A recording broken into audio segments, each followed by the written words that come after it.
boy, where you been? It's TeeJay, the artist. You rockin' with me. You are the smartest, and we back with another video, man. Listen, today, Jimmy High Roller. I've been behind. He got like 4 videos, and I'm about to react to all of them. Hold on. Some on my camera. Hold on. All right. How a 5-year-old beef destroyed the greatest season in NBA history. About to find out what went on. Like, comment, subscribe, all that good stuff. Let's do it.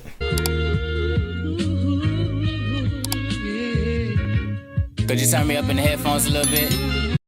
Most times in the NBA, when players have beef, it's usually nothing. Maybe some smack talk here and there, some friendly banter from time to time, a subtle jab, or some extra motivation for the next time they match up. Okay. In rare occasions, beefs grow into something more. Okay. Real rivalries with very real consequences. But more often than not, the respect is mutual, and the beef players have is in the spirit of some good competition. But what if it wasn't? Uh-oh.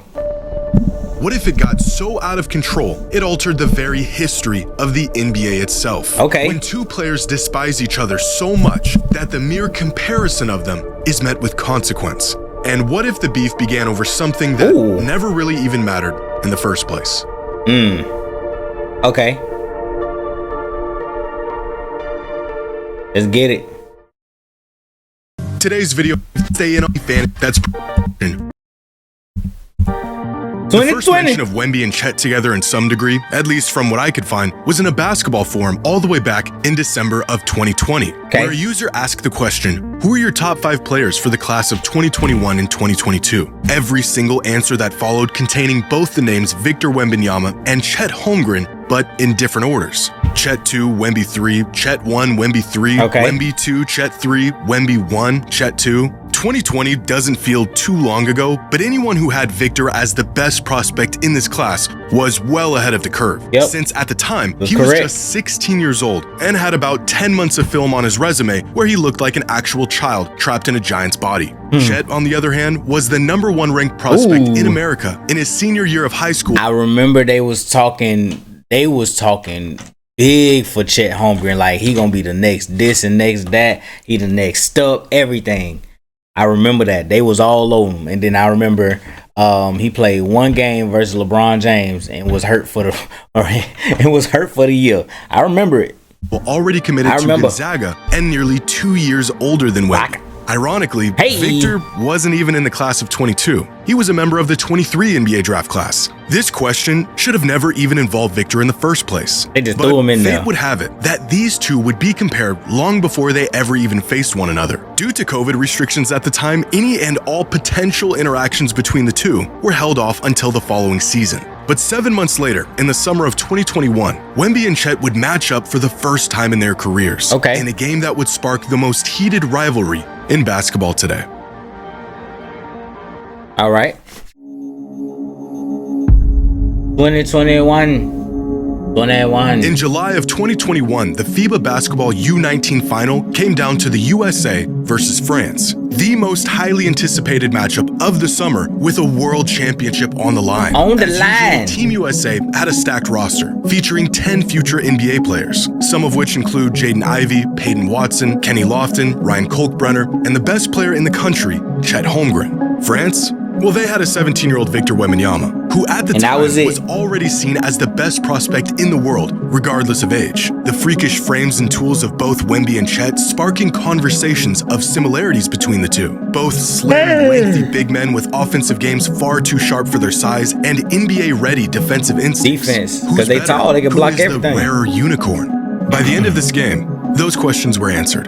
Victor Wembanyama was clearly a step above everyone else. Give me that. Wemby. Balu gets inside. Hey! Wembanyama there for the putback. Another one. Alley-oop. Wembanyama, how did you lose sight of him? On the lane. Miles. Get that out of here. By Wembanyama. Miller. Get that out of here. Wemby all over the place. Step back in your eye. Well, I got man one. Feeling that every possession important. Wembanyama for 3. And when we play them in the Olympics in 2028, who we gonna have? I don't even know like what Team USA gonna have, but I know who France gonna have. This mother right here. Jesus. Look at that. And this time now, Kenny, you knew you wasn't gonna get that, Kenny. Another tough shot attempt. Get it out. Oh my God. by Wembanyama. Chet, I ain't gonna lie, Chet. But the whole world finna be on your back. The whole USA finna be on your back if you play in 2028 Olympics. It's gonna be the whole world gonna be on your back. Despite being, we need to make Wemby change to USA and turn on his country. the youngest player, we need to make him turn on his country, y'all. With 22, like Embiid did, 8-8, as very visibly the best player on the floor. Team USA narrowly edged out France, beating them 81-83. And to add insult to injury, the tournament MVP was none other than Chet Holmgren. Wemby having to settle for a silver medal and a spot on the all-tournament team. Now, for most players on the brink of a promising NBA career, this entire tournament would be non-consequential, irrelevant within a few months. But Victor Wembanyama isn't like most players. As the awards were being handed out, Victor could be seen with a look of almost disgust. If you didn't know any better, you'd think France came in dead last by the way Victor handled this loss. And that's why he got a vendetta versus us. So he lost this, and he lost in the Olympics that just passed. He heated. The things that this man probably finna do to us. Moping around, head down, dragging his feet, disinterested in the whole thing. Appalled even that they didn't win the tournament and he didn't win MVP. A moment that he should have won MVP though. That Victor Wembanyama recalls as the worst basketball memory of his life, saying, quote, "Just thinking about it makes my jaw clench. It's a regret. An unfilled hole inside me that I have to fix." Oh, man. This quote is borderline concerning. These are not the words of a kid ready to just forget and move on to a bright NBA career. He locked in. Unbeknownst to him, Chet Holmgren created a void in the career of the best basketball prospect on the planet. So that's why he be dogging him every time he. Do you know that the Spurs have beat the Thunder dang near every single time this season? Any means necessary. Victor was going. Spurs beat the Thunder almost every single time. I think they finally won one. I'm not sure. Let me see. Spurs Thunder record. This is gonna show the overall record, but yep. The Spurs have beat them 4 out of 5 times this season.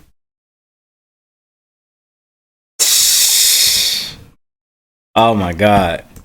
Wemby, bro. And I think the Spurs ain't even have Wemby every time. The next half decade filling that void. You about to spank some. Bop. By the start of the 2023-24 NBA season, Chet and Wemby were slated to face off in their first NBA matchup. But this wasn't just their first matchup in the league against each other. Although Chet was drafted a year before Wemby, an injury sidelined Holmgren for what should have been his rookie season. And so, because he could not hold LeBron James. Not only wasn't just in their first matchup in the league against each other. Although Chet was drafted a year before Wemby, an injury sidelined Holmgren for what should have been his rookie season. And so, not only would they be battling for Rookie of the Year that entire... I'm not gonna lie, I might have to rewatch that Drew League game, but that was so dope that NBA players had started going to the Drew League during that whole little I don't know if it was a lockout or was it COVID? It couldn't have been COVID.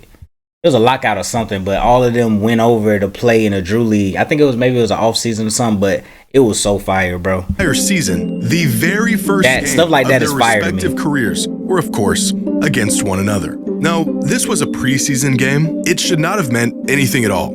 And it did though. To anyone besides Chet and Wemby. Both of them going suspiciously hard in a preseason game in early October. Ooh. Despite a few viral moments from Wemby, the Thunder came back and won the game. And it was Chet who outplayed Victor in just about every measurable way. And in the very first public stoking of the fire, Chet tweeted this after the game. As if Victor needed any more motivation. As if Wemby flexed on Chet after the N1. The headbutt is an unstoppable. Oh, you talking trash. If the kid that was left with a hole inside him that needed to be fixed needed any more fuel to the fire. I ain't know Chet was talking on what's the name with the Oh, not with the Riley. Is that Riley? No. I want to be correct about Boondocks. I was right. Hey, Riley and Huey. Yeah, he not with the Riley. Fire. Chet Holmgren just doused it with a gallon of gasoline in front of the entire world. And he flexed. And thus, this rivalry officially began. In his post-game interview, Chet was asked about his budding rivalry with Wemby, to which he had this to say.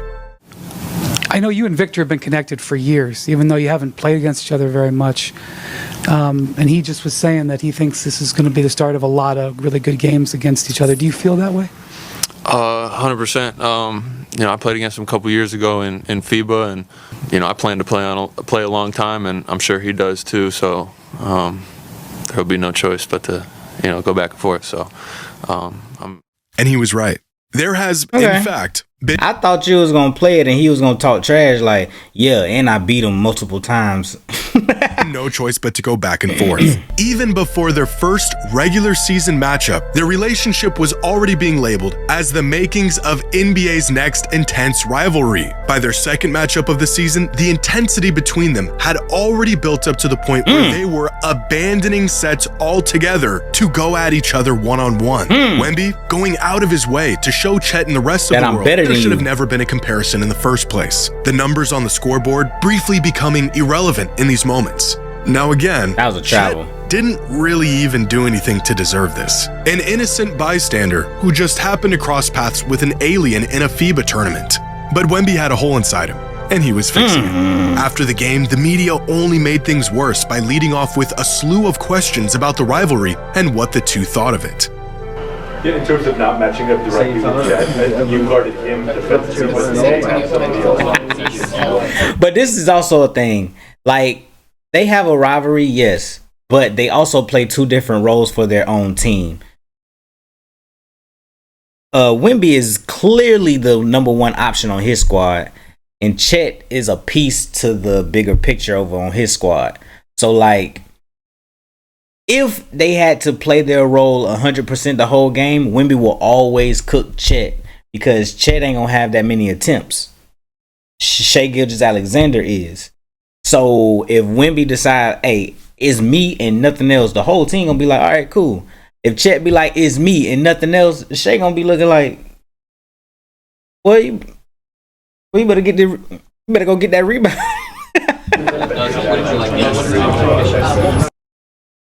I mean, it's obviously like human nature, but to really be uncommon and not just do what everybody else does, you have to kind of fight that.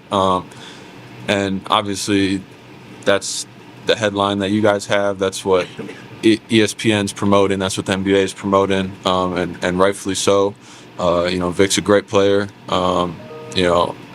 I think I have a long way to go in this league, but I plan to be a great player. I wasn't matched up against him the whole game. See, my first goal is always to win, and I don't in a game like this, I don't think about that, especially in a loss. First impression of these two unicorns and their potential in the league, it was a fairly even matchup. Wemby was great, but so was Chet. Their names still intertwined, and for many fans, they were each other's equal. This is potentially the beginning of something special, not only for the two of them individually, but the two of them head to head. I think both of these guys are studs. They're future stars. You think that there's a better version of me, or I've already bettered him in under 19? There's a competitiveness that you see from Chet. I don't know about that from Victor yet. I believe that he is that dude because he has all of the talent and all of the skills, and he's mature beyond his years, as everyone says. But I do know that both of these guys seem like they're uber talented and they have some dog in them. The league needs Victor Wembanyama. They need Chet Holmgren to be players that are transcendent. This, however, did not last very long. By the end of their rookie seasons, Wemby had firmly asserted himself as not just the superior player, but the future face of the league. A season that was capped off with Wemby's first triumph over Chet. from the #1 pick and otherworldly expectations to now the unanimous winner of Rookie of the Year. Victor Wembanyama lived up to the hype. The unanimous NBA selection for Rookie of the Year. Only the 6th time in NBA history the Rookie of the Year race has been unanimous. He was the 3rd #1 draft choice. What has it meant? Everything, you know. Victor didn't just win Rookie of the Year, he won it unanimously. And, more importantly, he stopped Chet from winning it. I mean, you can come up with 50 pros and cons for each of us on. By the way, and more importantly, who voted for somebody else for the second place? Victor didn't just. Somebody voted for Brandon Miller to win Rookie of the Year. Find him. Just win Rookie of the Year. And somebody voted Chet to be won it unanimously. And more importantly, he stopped Chet from winning it. I mean, you can come up with 50 pros and cons for each of us on who's on our team, what we're playing for. I did say that. At the end of the day, what is the criteria? This is my thing with all NBA awards. Like, what is the criteria? It's hard to, it's all in the eye of the beholder. So it's like, who has more voters that believe in their side of the criteria, I guess. Like, I mean, all credit to him for, a great season. And he is salty. Everything. And, we're not rookies anymore. So like, I mean, you didn't play your next game though. You what? I played more than 82 though, so that's the rule on our team. Wait, we play more than 82. Wait, is that still a? Most of y'all don't get the chance though, because most rookies don't get into the playoffs. So you can't play more than 82. So As much as they tried to deny it, this was a rivalry, and it was building quickly. And for just a moment, a small portion of that hole created in 2021 was fixed. But not for long. Wemby won this battle, but in the following season, Chet achieved something far bigger. The ring. Oh, also, I remember Wemby beat the Nuggets in the playoffs. I mean, Wemby beat the Nuggets on the last game of the playoffs, and it changed the trajectory of where the Nuggets fell in the playoffs, and the Nuggets ended up losing like second round or something. I was like, he literally second-handed, like, what's the word I'm looking for? He did it. I can't think of the word. By the start of the 2024-25 season, most fans had accepted that Wemby had taken a leap over Chet. Going into the season, Wemby had jumped all the way up the player rankings to 11th. Chet Holmgren, 32nd. Even in the description of his ranking, Chet unable to escape the expanding shadow of Victor's ascension. But despite the gap that he was building on Chet, Wemby was still unsatisfied with the fact that they were still being mentioned in the same rivalry. breath. In fact, his disdain for Chet and the Thunder was only growing over time. What happens when you bring up Chet to Victor? Well, Chet is not exactly Candyman, but Victor will not even say the man's name. And that's pretty much been the theme ever since Victor Wembanyama arrived in San Antonio. I think it's because, that there is a real budding rivalry here. And on both sides, both of those guys are trying to take the attention away from the rivalry and put it specifically on the teams, Oklahoma City and San Antonio. That's what's going on these days. But I'm telling you, they do not like each other. They respect each other, but you'll see. I think this is on the court. This is what's happening. You ever been in, like, when y'all was in grade school, they kind of just kept like, "Ooh, who you think can win in a fight? Them versus them." And then the word starts spreading, and then everybody looking at them too, like, "Yeah, he say he can beat you. You know what I'm saying? He can beat you up." And then like, "Bro, yeah, I ain't worried about none of that. Yeah, I can do it." Now one of them is like, "He can't whoop me. He can't whoop me though." Like, nah, meet me outside then. Now they're fighting. Did they have any disdain for each other? No, they didn't. But it built up to the point until it did. That's what's happening with these two. It's like they put them in a rivalry. They're like, "Oh, it's the biggest rivalry. Hey, it's a rivalry. Is it a rivalry? How you feel about this being a rivalry?" Now they like, "Hey, bro, fuck him." That's how it is. Select of The Athletic put it, Wemby was creating his very own Voldemort. The kid was pouring mental lighter fluid on a fire that was already out of control. It only made matters worse when the Spurs acknowledged that they were using the Thunder as the blueprint for where they wanted to be in the future. It's the kind of motivation that can consume a man if he isn't careful. And Wemby was eaten alive by it.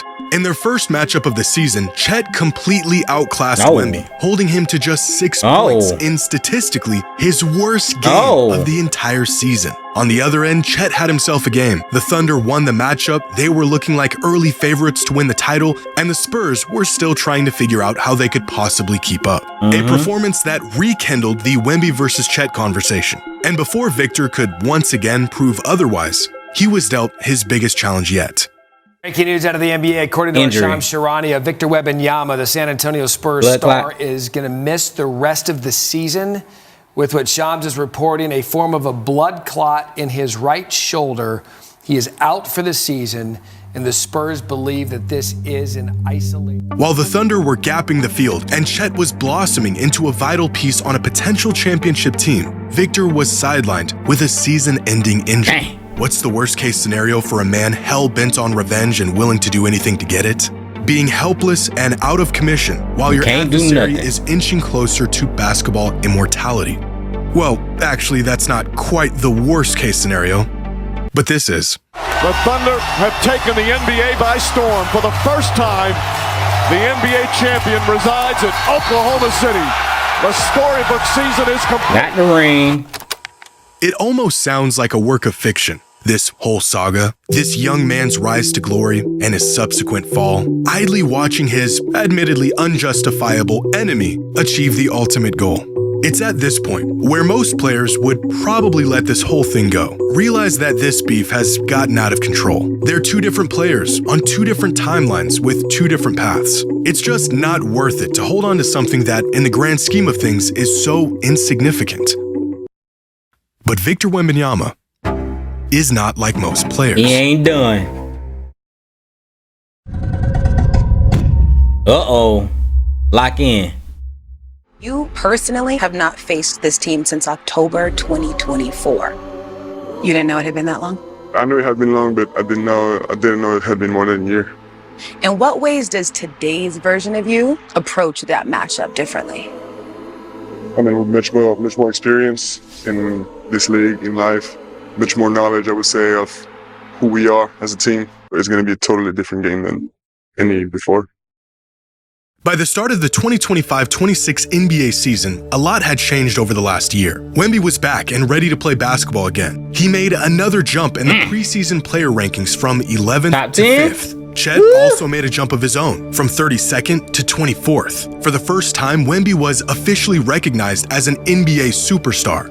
Oh, and Chet was now an NBA champion. And if seeing Chet win MVP in a U19 FIBA tournament created a void in Wemby, seeing a ring on his finger created a black hole ready to swallow up anything in its wake. When recently asked if he considers there to be a rivalry between him and Chet, Wemby said, "No, I don't think about that. At least from a basketball standpoint, there's no comparison between us." Oh, he on y'all.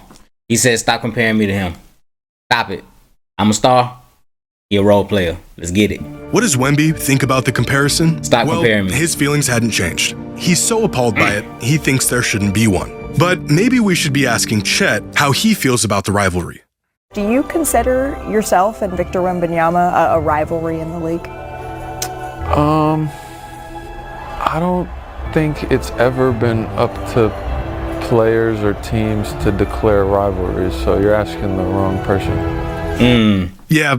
Now both of them, he look like Adam Sandler. Now both of them are like denying it, like, nah, it ain't no rivalry. I don't know about that. Regardless of what the fans or the media think, there is nothing we can do about the 7'6" basketball demigod who's out for revenge. A man hyper-fixated on specifically making sure you never one-up him again. His disdain for Chet at this point, no longer subtle or cordial. Fans and the media taking notice that this is not your average friendly back and forth. Wemby is a man possessed, and Chet Holmgren wants nothing to do with it. But while the Spurs were still trying to iron out some wrinkles and adjust to an evolving roster, the OKC Thunder were scorching the entire league.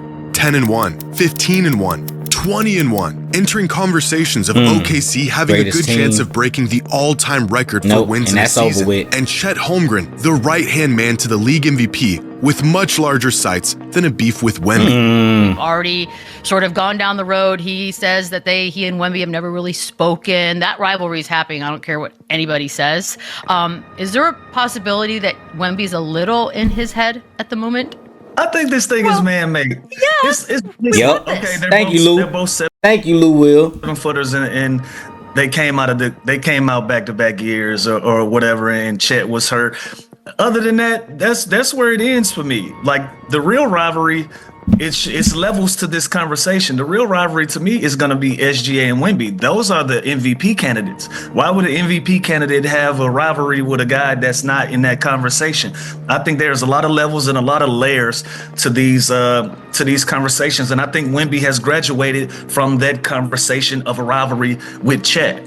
It looked like there was nothing that could slow down OKC, and for some, this rivalry was a thing of the past. When it came time for these two to face off again, at least on paper, the Thunder were a better team in the midst of what could have been the greatest season the league had ever seen. But after 14 long months since the last time Victor saw Chet on the court, and 4 years after Chet stole his tournament MVP, on December 13th, the day had come where he could finally get back to fixing that hole.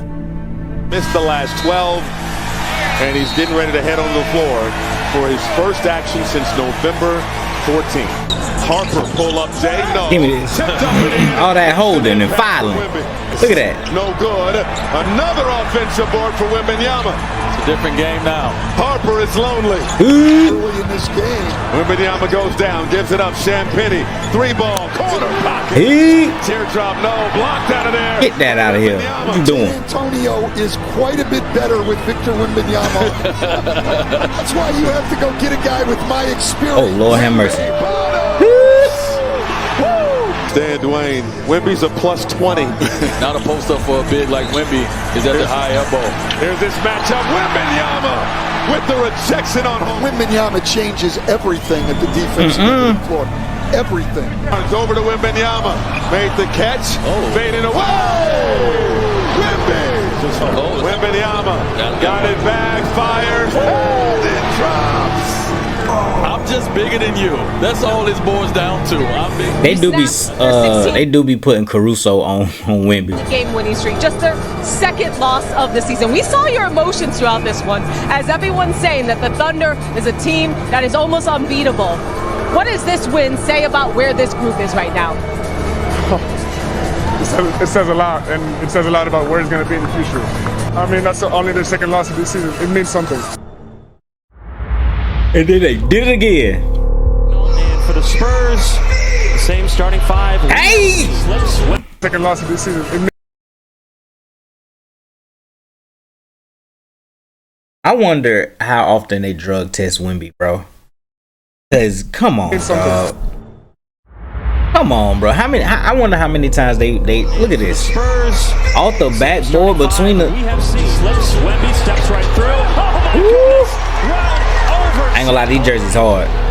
Harper throw it up. Wembanyama dumps it. Go back out. Wembanyama court fire too. Stepping back for three. First double-digit lead for the Spurs. Up 12. It's going crazy. What a Christmas gift. You can't stop this man. Oh my God, they put 20 on us. They beat the Thunder 2 times in a row. Now I would like with my teammates to introduce a little new tradition. Go ahead.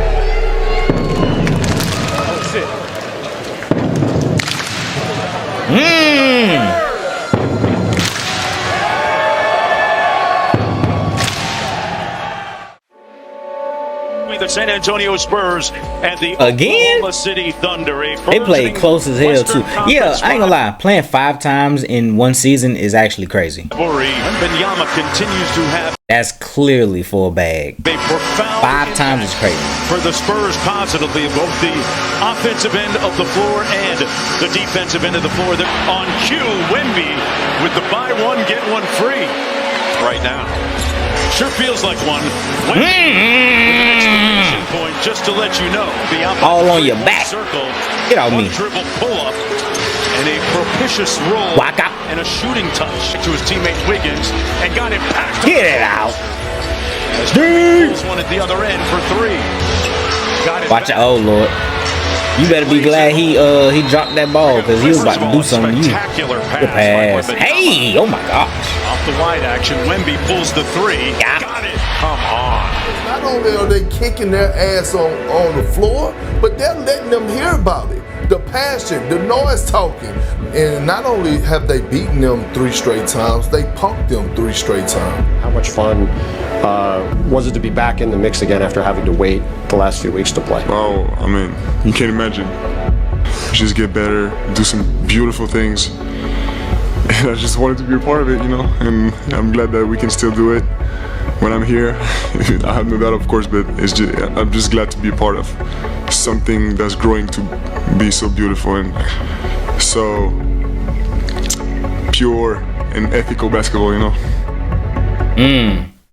Conjuring that's a bar up what could only be described as superhuman levels of pettiness, Victor Wembanyama unleashed 4 years of frustration upon Chet in the OKC Thunder, beating a team that only had 1 loss in nearly 2 months and was well on track to being the greatest regular season team of all time, not once, not twice, but 3 times in a 12-day span, purely out of spite. Now, of course, Wemby wanted to win these games, but the far more pressing matter was making sure Chet lost. At every conceivable opportunity, Victor made it abundantly clear that this was personal, morphing into Chet's very own boogeyman and playing each and every possession like his life depended on it. Flexing on him, throwing down windmills after the whistle, addressing the people, and creating an entirely new tradition from scratch. But not only did the Spurs beat the Thunder 3 times in a 2-week window, Victor Wembanyama and his insatiable thirst for vengeance single-handedly derailed what could have been the greatest regular season of all time. The Thunder's record leading up to that fateful December 13th night,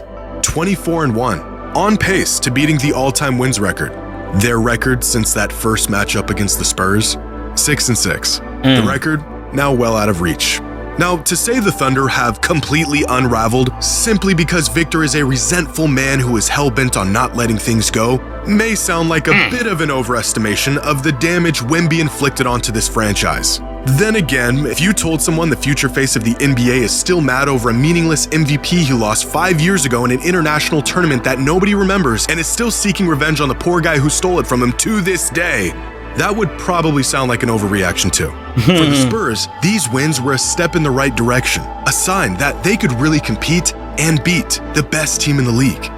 But for Wemby, these wins were retribution. Oh yeah. One step closer to filling the void where that MVP should be.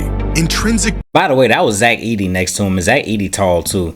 And beat the best team in the league. I think that's Zach Edey. But for Wemby, these wins were retribution. One step closer to filling the void. Wemby taller than Zach Edey, but they got him listed as taller than Wemby. Wait, where that MVP should be. Intrinsic proof that there should have been no comparison, and that he is definitively better than Chet. Yep, he is. A conclusion that all of us reached about 2 years ago. Yep. Nice. Hey man, Jimmy High Roller has done it again. Like, comment, subscribe, all that good stuff. Peace.